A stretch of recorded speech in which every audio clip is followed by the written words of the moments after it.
Myself, Shailaja, working as an assistant professor in the Department of IT. I am going to deal with microcontrollers and applications theory.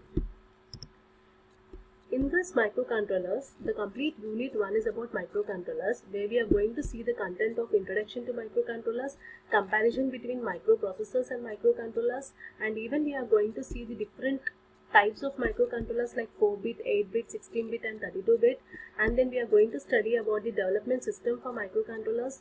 Then we are going to study the complete architecture of 8051. Then we are going to study about the complete pin diagram of 8051, and then we'll be seeing hardware input pins, output pin ports and external memory. We are going to study about the component of timers and counters, serial data input and output pins, and even we are going to discuss about the interrupts.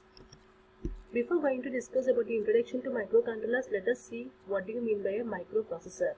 Microprocessor generally we call it as a CPU, central processing unit, which is the main part of the computer and which performs all the operations. Microprocessor is simply a single chip which is present inside the motherboard. That single chip we can call it as a microprocessor. The word micro in a microprocessor refers to its small size, and a processor refers to the device that performs computational and control operations. Block diagram of a computer. These are the components which are present in a computer like input, output devices, CPU, memory unit. The main functionality of the processor, it reads the instructions, decodes it and then executes the instructions.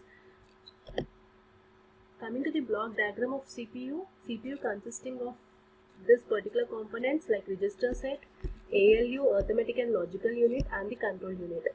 Register set is a group of flip-flops. Registers in a CPU are used for storing instructions and data temporarily during the program execution. Arithmetic and logical unit is going to perform all the arithmetic and logical operations. Timing and control unit generates the timing and control signals necessary for the execution of instructions. And we have two types of processors. One is the general purpose processor and the second one is special purpose processor. General purpose processor. General purpose processor is nothing but a normal regular laptop or a normal computer. In this, whatever the applications you are running on a normal computer, that we call it as a general purpose processor. So the example you can give it as a normal computer. Coming to the special purpose processor, it means that has been specifically used only for a special applications.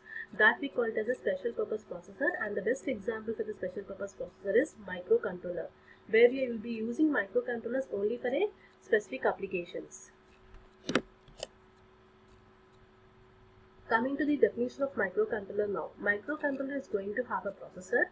Along with the processor, even it is going to have the components like memory, that is RAM, ROM, serial ports, even it is going to have the other peripherals like timers, counters, etc. All the components which are coming onto a single IC, that we define it as a microcontroller. Even we can also call microcontroller as a mini computer. Mini computer. Why it is called as a mini computer? Whatever the devices, whatever the things we are getting into a normal computer, all these particular devices are coming onto a single IC. That we call it as a mini computer. That's the reason we say microcontroller. Even we can also call it as a mini computer. And the applications where we use the microcontrollers are used in washing machines. The main functionality of the washing machine is to wash the clothes, but we are controlling that machine with the help of one IC. That IC we call it as a microcontroller.